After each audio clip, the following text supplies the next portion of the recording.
Oke, baik. Bismillahirrahmanirrahim. Assalamualaikum warahmatullahi wabarakatuh. Eh, Hari ini kita akan membahas tentang hukum internasional, tentang pengakuan sebuah negara. Kedaulatan sebuah negara ini butuh pengakuan dari negara lain. Yang akan kita bahas adalah bagaimana sebuah negara itu diakui oleh negara lain. Nah, tema kita adalah tentang pengakuan dan self determination. Self determination ini adalah kemampuan diri dalam mengidentifikasi keinginan yang berkaitan dengan otonomi, kompetensi, dan relasi dalam rangka mencapai tujuan. Determinasi diri juga merupakan kebutuhan psikologis mendasar yang dimiliki oleh seorang karyawan. Baik, pengakuan negara itu ada negara masa dekolonisasi, ya. Kemudian ini juga bagaimana pengaruhnya terhadap eksistensi sebuah negara. Kemudian dari situ nanti akan ada pertimbangan hukum, yaitu dari sisi de jure dan de facto-nya. Barulah nanti ini kaitannya dengan kalkulasi politik juga, ada implikasi tentang politiknya. Nah, tentang pengakuan itu sendiri, pengakuan adalah definisinya metode untuk menerima situasi-situasi faktual yang kemudian diikuti oleh konsekuensi hukumnya. Kita lihat dari doktrin, ya, menurut Malcolm and Shaw, ya, bagaimana konsekuensi hukum dan dari pengakuan itu sendiri, ya. Menurut Malcolm and Shaw, ya, negara telah menyandang hak dan kewajiban hukum yang dibebankan oleh hukum internasional. Negara bertindak dalam kapasitas sebagai subjek hukum, ya. Kemudian dari implikasinya dari politik adalah sebuah pengakuan ini dapat dinyatakan secara diam-diam atau terang-terangan. Jadi kedaulatan sebuah negara itu bisa dinyatakan dengan diam-diam atau terang-terangan.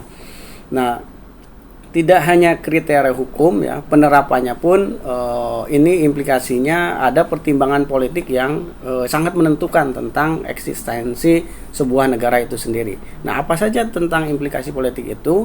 Nah, kaitannya adalah terhadap ideologinya apa, kekuatannya apa, keamanan di sebuah negara itu bagaimana, kemudian nanti akan berpengaruh terhadap ekonomi dan lain-lain, ya. Nah, kemudian kita juga harus mengenal tentang teori dari sebuah pengakuan ini, ya.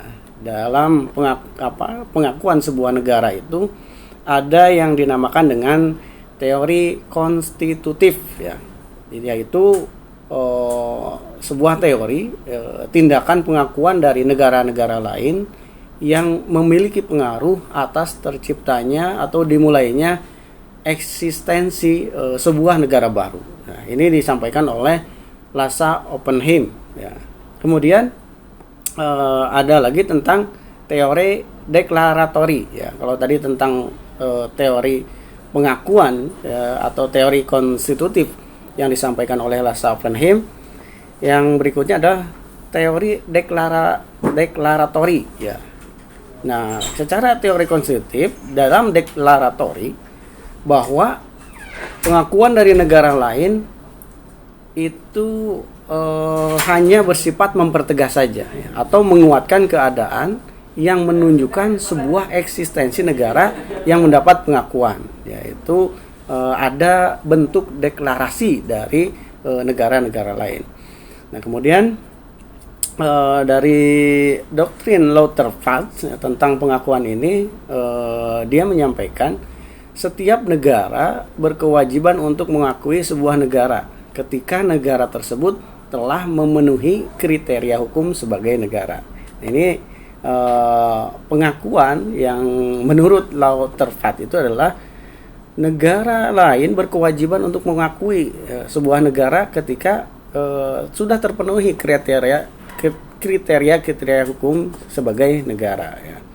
Kemudian The Droit International menyatakan bahwa keberadaan suatu negara baru dengan segala konsekuensinya, dengan segala konsekuensi hukum yang mengikutinya, diakui secara sah, meskipun terdapat penolakan atau tidak diakui oleh satu atau lebih negara lain.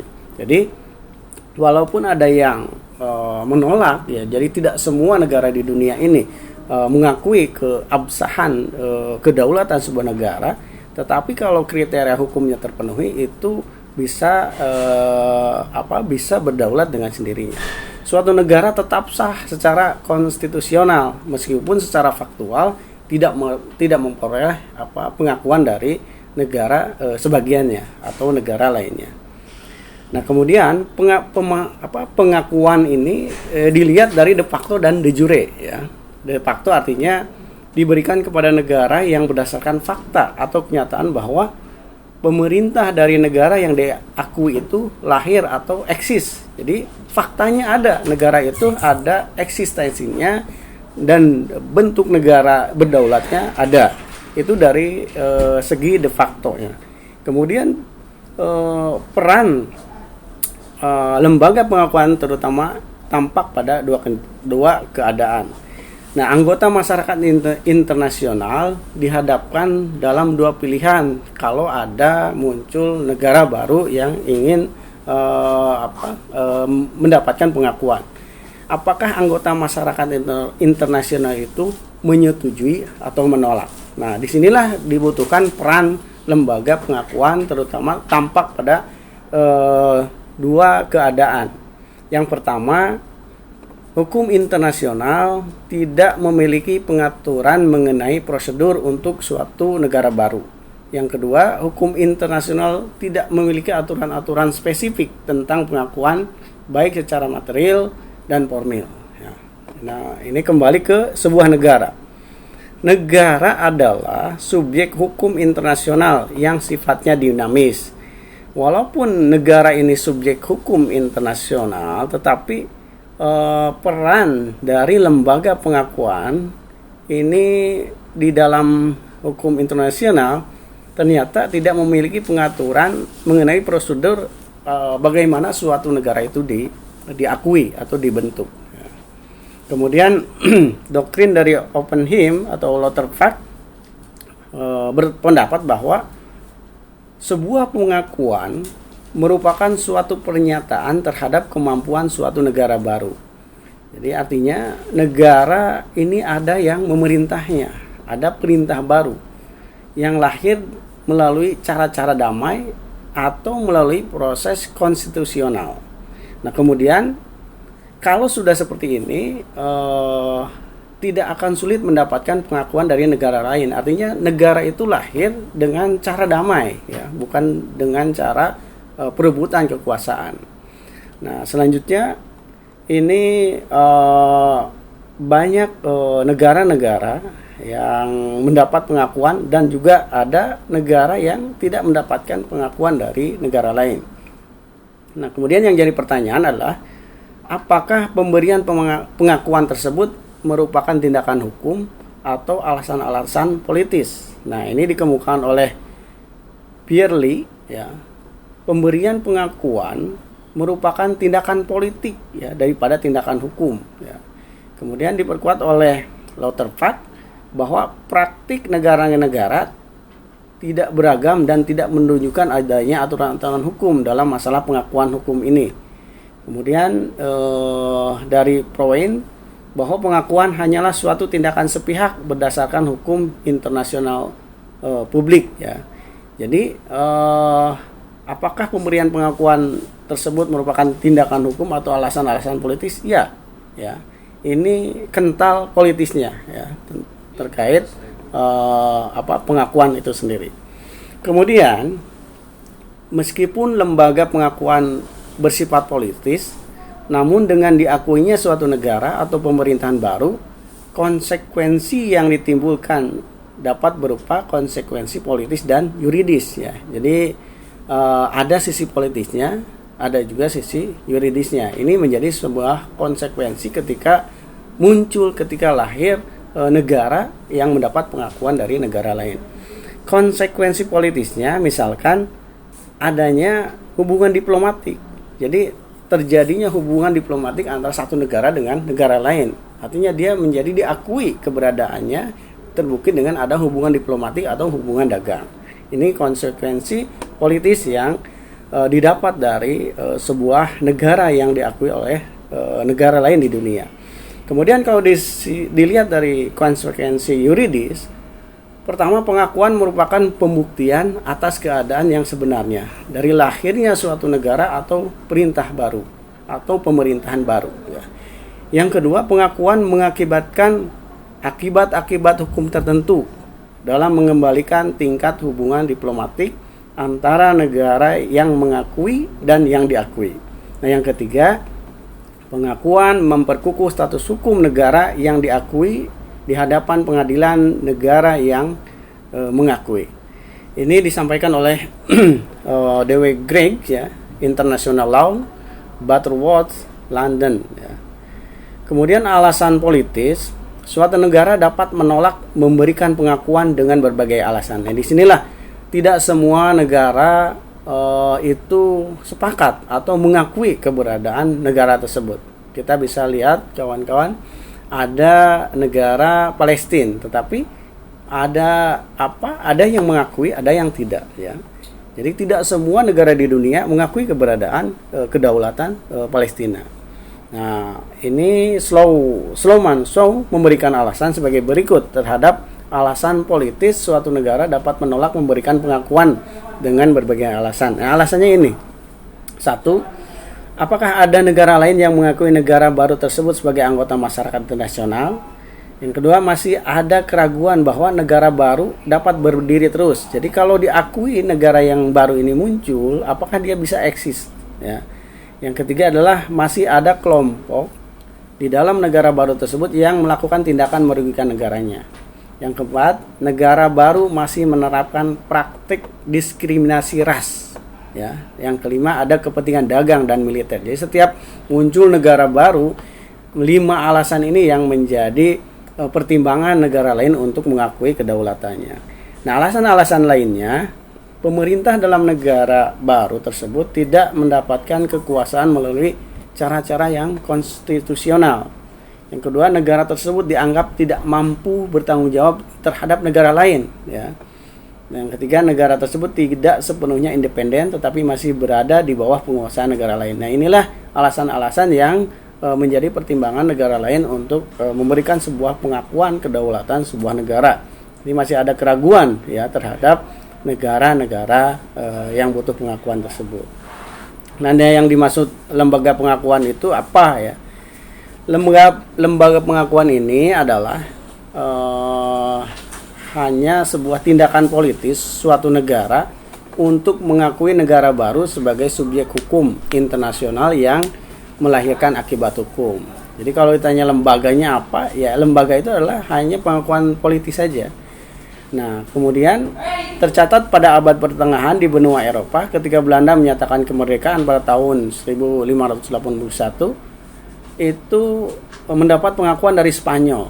Jadi pada saat itu di benua Eropa, Belanda ketika menyatakan kemerdekaannya diakui oleh negara Spanyol. Nah, itu bentuk pengakuan. Spanyol mengakui kedaulatan negeri Belanda.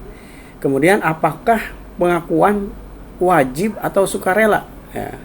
Ini yang jadi pertanyaan, ya. Lauterpacht sekali lagi menyatakan bahwa suatu negara tidak dapat ada sebagai subjek hukum atau legal actor tanpa adanya pengakuan. Jadi kalau tidak diakui oleh negara lain, negara tersebut sulit untuk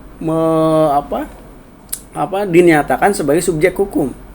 Karena sesungguhnya sebuah negara yang berdaulat itu adalah subjek hukum. Tetapi kalau tidak diakui, ini juga sulit untuk dikatakan sebagai subjek hukum atau legal actor.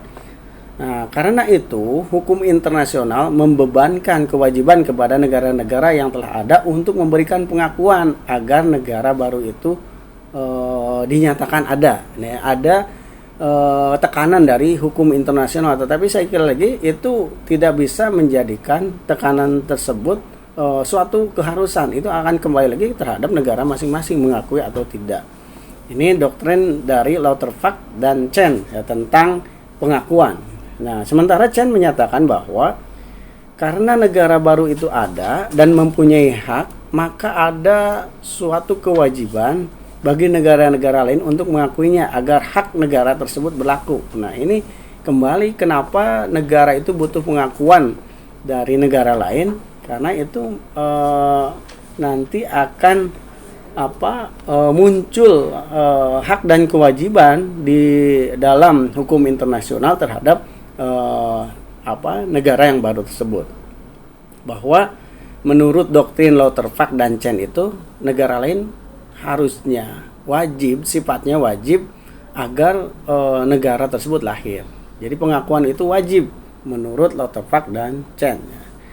Kemudian doktrin yang lain, Browley menegaskan pengakuan itu semata-mata adalah suatu tindakan opsional atau hanya sebuah pilihan saja dan politis, karena tidak ada kewajiban bagi suatu negara untuk melakukannya. Jadi negara lain menurut Browley tidak ada kewajiban untuk mengakui negara yang baru itu. Kemudian doktrin dari Costa pun menyatakan tindakan pengakuan ini merupakan tindakan fakultatif.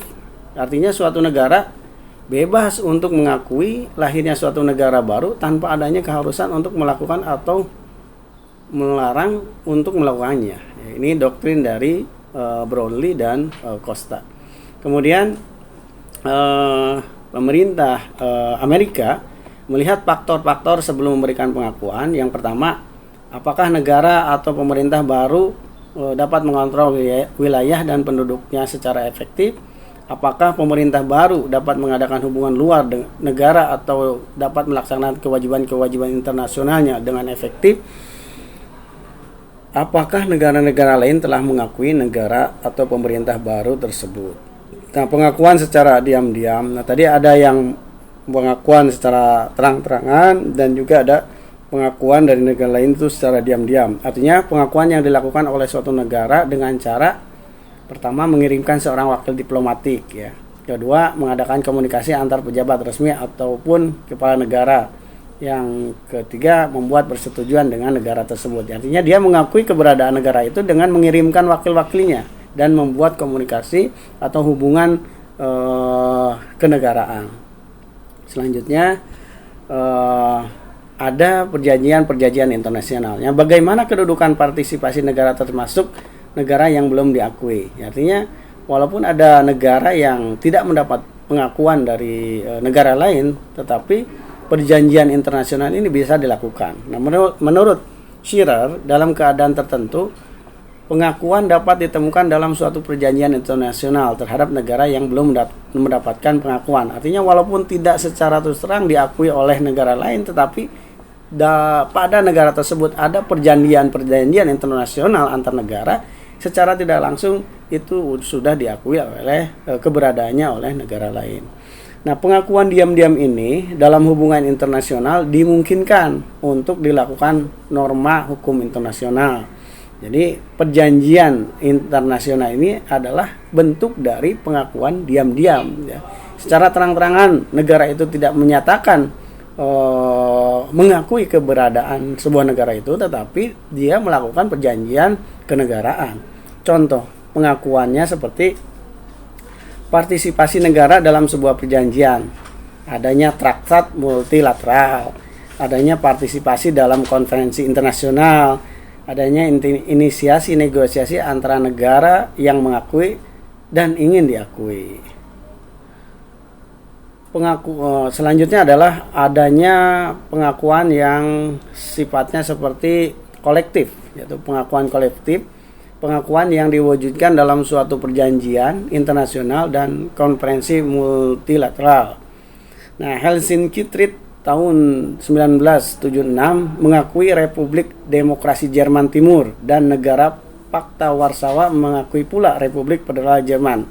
Nah, ini Condition of Membership in the United Nations, syarat menjadi anggota PBB. Jadi anggota PBB itu bisa membuat suatu pengakuan kolektif ya. karena PBB itu memiliki anggota dari negara-negara yang lain ya. Salah satu contoh adalah negara Eropa telah memiliki petunjuk untuk menuntun negara-negara anggotanya dalam memberikan pengakuan ya.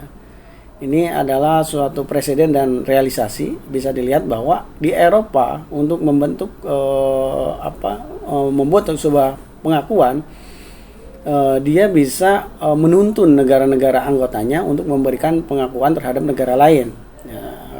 Kriterianya adalah satu, penghormatan terhadap ketentuan-ketentuan yang terdapat dalam piagam PBB. Dia berdasarkan piagam PBB ya. Kemudian Helsinki, The Final Acts of Helsinki dan Piagam Paris.